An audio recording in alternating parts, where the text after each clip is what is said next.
Andrew Neil is the un-British man of the moment, and I can definitively say that by his own arguments, because Andrew Neil has decided to release this article on the Daily Mail. I don't know why he's writing for them, but whatever. Okay, so he got a deal to write for them. He'd previously been angry that they'd written things about it, but whatever, And he has it titled here, "It's time to punish Britain's 5 million vaccine refuseniks. They put us all at risk of more restrictions," says Andrew Neil, "so why shouldn't we curb some of their freedoms?" Oh my God, that's so wrong on so many levels. I mean, just why shouldn't we curb some of their freedoms? I mean, look in the mirror for a minute, Andrew. Anyway, so he says in here, "Last night, I took a friend out to dinner near my home in the south of France," because he's in the south of France, because he has a home out there and is currently out there for quite some time, I presume because he just enjoys it out there. So, again, I mean, living in the south of France, very British. "At the restaurant door, we were politely asked for our vaccine passports. The QR code on our smartphones were scanned, and we were ushered to our table. This is, of course, because France has instituted vaccine passports. If you want to live a life worth living, as he will say later, then you have to have your vaccine and also proof you've had your vaccine at every point. Papers, please. The check had taken seconds, a very minor inconvenience, when a new wave of coronavirus pandemic is sweeping across the continent." And Yeah, because that's the real concern, right? Is the minor inconvenience of showing your ID. That's why people are upset about it. that's why everyone's mad. It's just like, I don't want another minor inconvenience in my life. No, it's not principal points at all. And, of course, the comparison I want to make, and should be in your minds throughout this, is because vaccine passports are papers. They are papers with your identity. And making British people carry compulsory identity papers, as Yes Minister would put it, is an insane thing for any British politician to ever say, never mind propose as law, and also for a British commentator to propose as becoming law as well. And you can also make the argument endlessly that, well, we'll have compulsory identity papers, and that will lower crime, as he makes the argument that compulsory identity papers on COVID basis will lower the infections. "There was a sense of safety in knowing that all of the other diners have proved themselves to be fully vaccinated, or had very recently tested negative, or had contracted the virus and recovered," because that's what the smartphone QR code does. And again, it wouldn't be very nice if I could get on the train and everyone in there did not have a criminal history, or they would not have it on there. Yes, absolutely. Anyway, so if smartphones are a bit raunchy for you, you can print out a paper version of the vaccine passport. It works just as well, and also works just as well for the papers, please metaphor, thankfully. "It has been like this in France since early August, when vaccine passports became mandatory for cinemas, museums, restaurants, theatres, bars, clubs, planes, and long-distance trains." So pretty much everything. If you want to do anything except go to the shop and then go home every night, then gotta have it. It would be hard to imagine having a high quality of life without being able to access these facilities, wouldn't it? You can't go to a cinema, museum, restaurant, theatre, bar, nightclub. You can't get on a plane or a long-distance train. That sounds like a second-class citizen to me. Yes. So continuing, he says, "At first there was some pushback, and we saw some of that. The French protesting by sitting outside and having picnics outside of the restaurants, for example. Good lads, but good for trying. And some argy-bargy from those who turned up at a venue but have forgotten their passports." Forgotten their passports, yeah. Now it's just part of the routine of living with the virus. I would question that from some of the footage I've seen. Yeah, I don't know what the situation is in France because I'm not French. But also just, do you not see that as bad, Andrew? Do you not see how something that was unconscionable and a restriction on your freedoms has now become the norm? And you're like, oh, that's good. But I don't think it even has become the norm. I think he thinks it's the norm because he's living in a media bubble. Maybe it's because of the pace in France he lives. I don't know. But so he continues. "But vaccination substantially reduces the risk of serious illness and hospitalization, which is why medical experts are unanimous in their view that more people who are vaccinated, the better chance we have of beating this virus." And again, you can make the argument, well, if we have compulsory ID cards, lowering crime. It's not the point. The point is the principal point. Yes, and also people's worries about being vaccinated have nothing to do with whether it's effective in beating the virus, really. No. That's not the thing they're complaining about. It just shows a complete ignorance or willful ignorance of what the other side of this debate is. Yeah, this is why I find this article so astounding, because he's not addressing a opposition at all, really. And even in his own arguments, he contradicts himself and then proves himself to be British, which we'll get it to. So he says, "As a result of the vaccine passports now being mandatory for most things in France, regards as making life worth living, such as going to restaurants, bars, cafes, blah, blah, blah, blah, blah, France has now caught up with countries such as Britain, which were once far ahead in the vaccine stakes." Yes, because it's a sweepstake now, isn't it? We're all placing bets. Okay, Goodness me. So it took them to have vaccine passports to get to the level of vaccination that we reached without them. So we don't need them. Okay, but no, he says, the percentage of people with 2 jabs is now virtually the same on both sides of the channel. Again, Andrew, that means that we don't need them, because if it's got to that level in France, everything's fine, as you're mentioning, well, then everything's fine over here, isn't it? Because we've got the same amount of vaccines. France has vaccinated more citizens with 1 jab than Britain, Germany or Italy, 50 million out of a population of 67 million, which percentage-wise is lower, but he doesn't mention that. There are still 5 million unvaccinated British adults who, through fear, ignorance, or irresponsibility, or sheer stupidity, refuse to be jabbed. In doing so, they endanger not just themselves, but the rest of us. And this is the most outrageous thing I've seen in the whole argument, because it's the most paper-thin straw man I have heard all week. As if the only reasons to be sceptical, to be unvaccinated, are fear, ignorance, irresponsibility, and sheer stupidity. There are no possible, no conceivable rational concerns as to why you might not want to be vaccinated. It's very, very insulting framing. But also, thanks to YouTube, I don't think we can go through those possible concerns. So we'll leave that there. And I'm sure everyone can figure that out for themselves, because you're not Andrew Neil. We also cover this more on our website if you'd like to go and check that. So he says, if they contract COVID, it is they who put the biggest strain on the NHS, denying the rest of us with serious non-COVID ailments the treatment that is our right, but not for the right of the people who aren't vaccinated. They don't have any rights. We're taking that right from them. But you have the right because you're vaccinated, but they don't because they're not. That's not how rights work. Anyway, we are all paying a heavy price for this hardcore of the unvaccinated. So, first and foremost, if we can scroll up right to the top just to take a look at his face again, because this has been mentioned, and not to be mean, but not the slimmest of chaps. And, I'm not unsympathetic. We all have weight we could lose. But then you have to argue, these people are putting an undue weight on the NHS. So are fat people. Yeah. All of us being too overweight is putting a weight on the NHS. Therefore, you shouldn't have the rights to go into a restaurant or a bar or a theatre or anything until you lose some weight, Andrew. Is that what you want to do?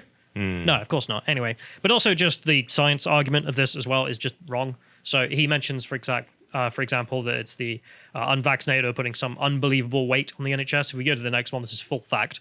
Again, so not exactly friendly to people who have concerns about this, but they say in here, so there's a claim from people like Andrew, about 80 to 90% of those in hospitals with COVID-19 are unvaccinated. The verdict, this used to be true, the figure is now more like 35%. I love the fact that full fact can never say false if they don't like the conclusion. No, and they had to go back, and you have to go back to when the virus is basically like not a thing. Yeah, and used to be true is the same as false. Yes. Just to be clear. So anyway, moving on. So we go back to the article. So just on a scientific basis, the idea that he's saying that the unvaccinated are scourging the NHS, no. So we'll put that to bed, but whatever. So as long as they can be numbered in the millions, the nation will remain unnecessarily vulnerable to the latest variant. No, because as we just showed, from the statistics, the people who are vaccinated can also take up that capacity. Meaning more lockdowns, more restrictions on our lives, more lost jobs, more failing businesses, and less economic growth. None of that is the fault of anyone except the government. Yeah. All of the government restrictions come from the government. Yeah, absolutely. It is up to them to do the lockdowns.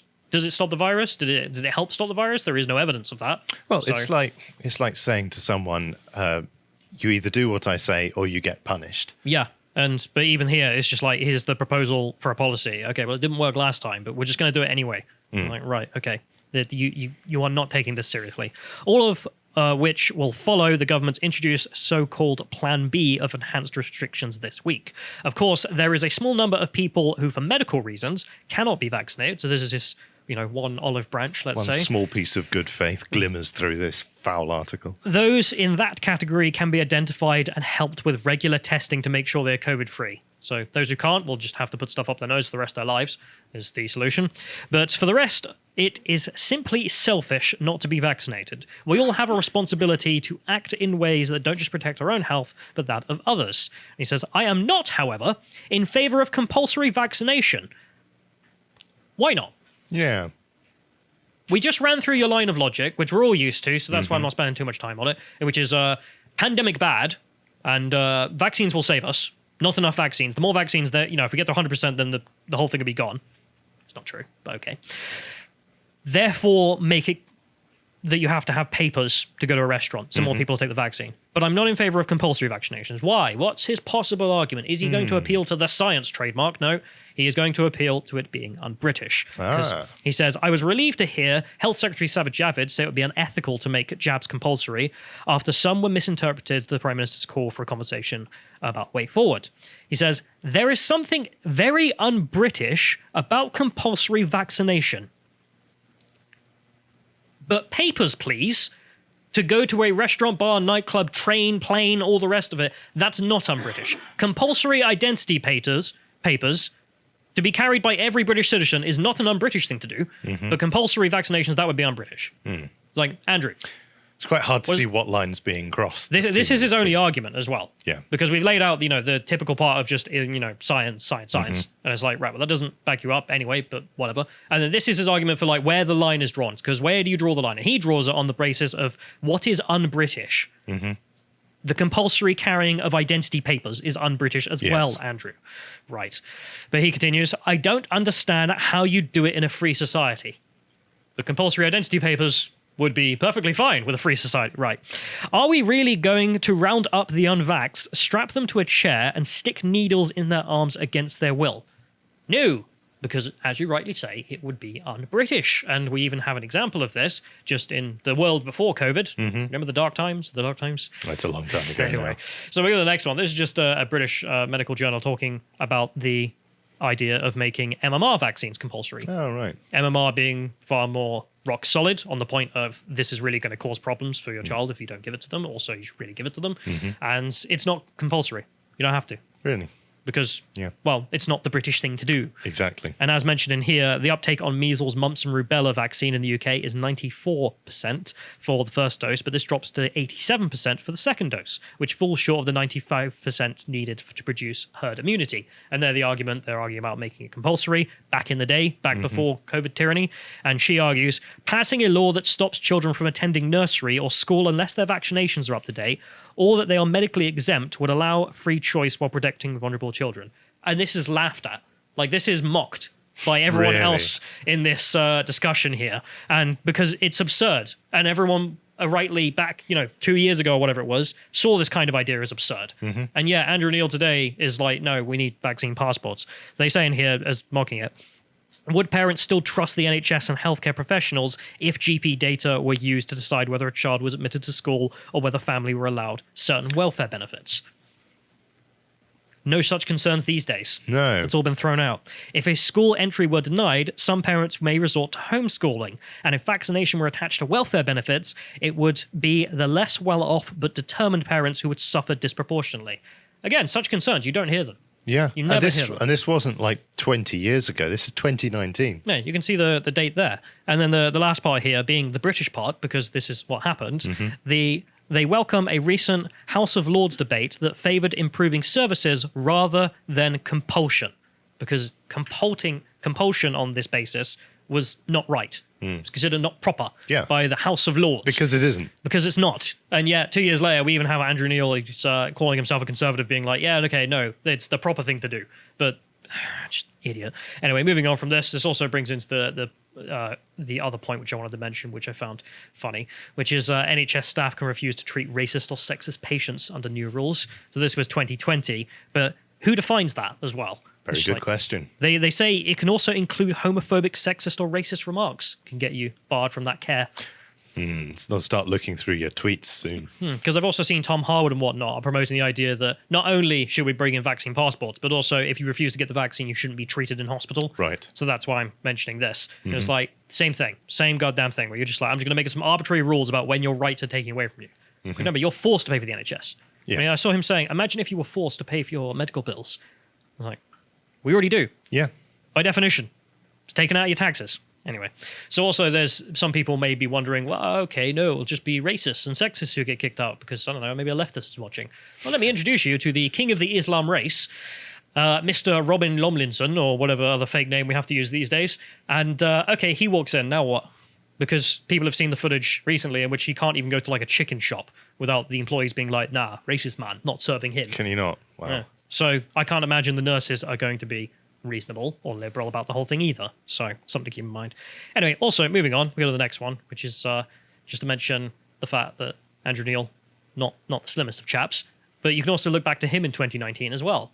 I mean, just the difference in opinion. And there's him promoting an article from The Spectator, him being the editor. Michael Burke wants to let fat people die early. That's a bit rich. Yeah. And in here, he also argues that if the NHS doesn't treat fat people, where will it end? Like, Andrew, imagine if we made fat people carry around compulsory cards and they couldn't enter restaurants or so and so forth until they lost the weight. How about that? God save the NHS, Andrew. I mean, we need to do everything for the NHS. You need to lose the weight for the NHS because until then, undue stress on the NHS caused by you. And no, not so interested. And we're just using the same arguments that he's put up against COVID. It's exactly the same thing. Yeah. But, he would never agree to it because it would affect him. So if we go to back to the article here, he continues, I would not go as far as Greece. Again, not laid out why. Just it's un-British. It's un-British to do the vaccine passports. It's probably because it's a long flight, rather. But he would not go as far as Greece, which plans to fine all those over 60 who refuse to be jabbed €100 a month from mid-January until they agree to be vaccinated. Older people are more vulnerable than any other age group, and those who refuse to be jabbed are foolish. But the over 60s can be pretty bullshit. So what happens when hundreds of thousands refuse to pay the fines? Pretty bullshit. It's bullshit, sorry. But I love the argument here. Again, there is nothing.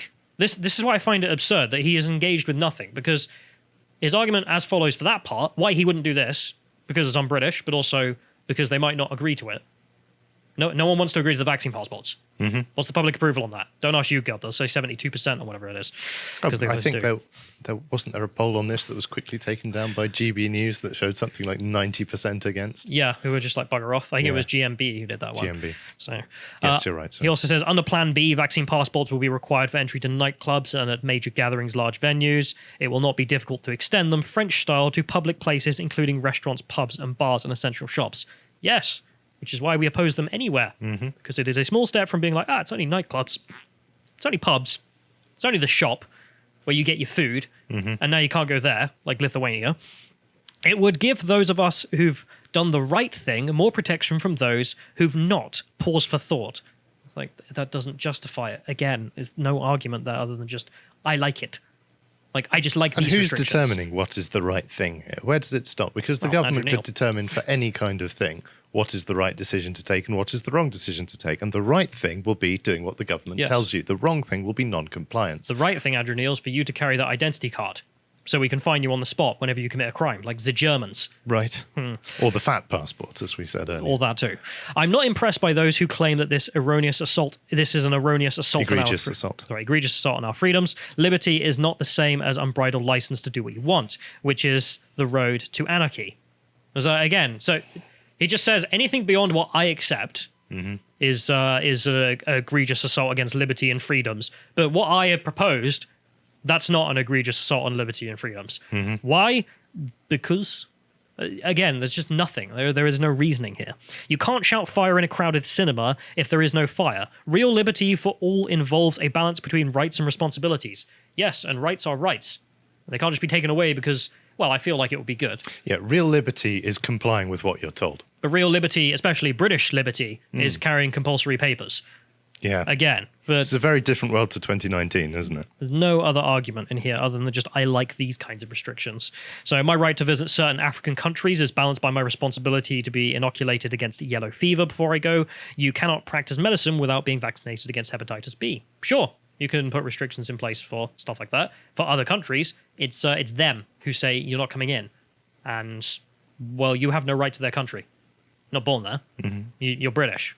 You're not Zimbabwean. And the Zimbabwe government say, sod off, borders closed, simple as, then number one, based. But also, number two, they're right. But also on the hospital part, I was like, okay, yeah, I can see the argument for a hospital part. If you've got a deadly virus that could spread there, then you could make an argument. But for just general life, you don't have that right. You have a right not to be vaccinated, but I have the right to not have you near me on a restaurant or on a plane. No, you don't, because they're free people living in a free country. Yeah. Well, they should be. One final thought. Singapore has decided that the unvaccinated who end up in a hospital with COVID will have to pay for their own bills. We already do with the NHS, but whatever. Ignores that. And he says, I doubt I'd go that far. Again, why, Andrew? As you have laid it out, these people are destroying the NHS. We need to save the NHS, so make them pay for it. Yeah. Again, presumably. Yeah. But then he decided to have a beef fight with everyone on Twitter about this because everyone's response was, "The hell's wrong with you?" Because Good. This is crap. Yeah. So let's go look at the beef fight he had. So on Twitter, he's fighting with people, which he says, for example, vaccine passports required for only limited venues and events in Scotland. So you can't compare the fact that they haven't helped in Scotland to bringing them in. Scotland's not real vaccine passports. Vaccine passports have not been tried in a British country. Okay, they've only been tried in France, and therefore they're real vaccine passports in France. Okay, but we move on. So we also have him saying that they help the economy. Further lockdowns are a far greater threat than passports. Okay, so he's arguing that the passports solved the economic problems, as if it's not the lockdowns that cause the economic problems. And then he does this in another one as well. So we go to the next one. It's just him again making the same argument, in which he's just like, I've explained how vaccine passports encourage more folks to get vaccinated, and that's helped the French economy recover more quickly than the UK. Except it's not, because as mentioned, it's the percentage of people vaccinated, he's saying, therefore causes the fact you don't need a lockdown. I also like to say, Well- that isn't that the opposite meaning of the word encourage? It's not like it's giving people the courage to get vaccinated. It's terrifying and threatening them into getting vaccinated. That It's is the also absolute opposite. A very good point. But just looking at the numbers, as mentioned previously, so we go to the next one. This is just the British numbers. As you can see, 89% of the British public have had a first dose, 81% second dose, 37.8 apparently have had 3 or 4 or God knows how many more. And that's of the population being 12 plus as well. And if we go to France, presumably this is 18 plus or 16 plus because France. If we go to the next one, we just have on here by comparison. So for the British, it was 89% have had the first dose. For the French, that is 77%. So less, much less. Okay. And then on the second dose, 81% British, 70% France. So we're 10 points up on the vaccine. So we don't need to do the vaccine passports by his own logic. Yeah. Because we've already reached the figure that he says is necessary for the economy to recover perfectly. Because the French economy is recovering perfectly because they've reached 70% vaccinated. Okay, so we're on 90. So it's not the number of vaccinated people. It's the government interference in the economy. Right. So it's just liar. Anyway, so I thought we also just mention his last one here because he's still autistically screeching at people. UK economy is stalling, grew by only 0.1% in October. That's before Plan B, output of services sector, including hospitality, was lackluster, whereas vaccine passport France, the economy has surpassed pre-pandemic levels in October. Again, we're 10 points up on the vaccine. 10 points up on people being vaccinated. It is not the people being vaccinated or unvaccinated that is harming the economy. It is the government interference in the economy. I also believe that's relatively selective economic data there, because I seem to recall that actually the pandemic comparison of the UK economic growth was quite good, significantly more than 0.1%. But anyway, mentioning the principal reasons why you should be able to do what you want, and also why Andrew is wrong, I thought I'd end on a very good point that Carl raised on his Getter account, so we go to this one, which is him making the point, what the hell is wrong with Andrew Neil? In the idea of why shouldn't we curb some of their freedoms? The answer to this question is very simple. Their freedoms are not ours to curb. We don't own them as property, and we don't get to punish them for choosing not to take a voluntary medical procedure. These people are not our property, Andrew. They're not ours to do as we please. They are free people, and you allow them to take the vaccine or not as free people, or they aren't free. It's a very un-British thing to do. If you enjoyed that segment from the podcast of the Lotus Eaters, you can go to lotuseaters.com to check out all the premium content we have on the site. Yeah, we've got loads, and it's all really, really good. So why should you sign up? Why should you support us? Well, because you're going to get stuff there that you don't get anywhere else. Like the cultural series that John and I have started, which is talking about the politics and philosophy of science fiction. Because everyone was demanding it. And John was like, let's do Star Trek. Okay. And everyone loved it. And they were like, okay, let's do Stargate. And he had never watched this. And so he's like, is this military propaganda? I'm like, no, it's not military propaganda. It's basically a soap opera set in a science fiction setting. But anyway, we've got really great stuff like that. And then we've obviously got our articles, which have got audio narration for the Silver Tier members, such as this Anti-Civilizational Environmentalism by Hugo, as in, look at them. They want to actually erase civilization. And they're actually not very shy about saying it at this point. But anyway, moving on, we've got interviews with absolute mad lads, such as Miles of Kabul, that you did. Good guy. Did nothing wrong. Ironically. This is the guy who had to be evacuated out of Afghanistan because he was on holiday there. Basically. Yeah, the funny thing is, like, there's loads of criticisms of him that are out there, but we just sat down and went through them, and none of them hold water. So yeah, he seemed like a really nice guy, and he's got a really placid temperament. Like he's not like some sort of raging lunatic or anything. I was really surprised. I expected him to be mad. But anyway, we've also got loads of regular content, such as our book clubs. This is the Communist Manifesto that Thomas and I recently did. It's very interesting, if you're not a communist, to read the Communist Manifesto, because there are some telltale signs of conservatism that are embedded within it. I know that sounds hard to believe, but trust me, it's in there. Anyway, moving on, we've got our spicy podcast that we can't put on YouTube. Can't carry on talking about that on this channel. Anyway, we've also got the Contemplations, this one that you did with Josh, talking about Parliament. Yeah. So Does it work? This is just an in-depth look at the system and where it comes from and why it's a bit of a meme.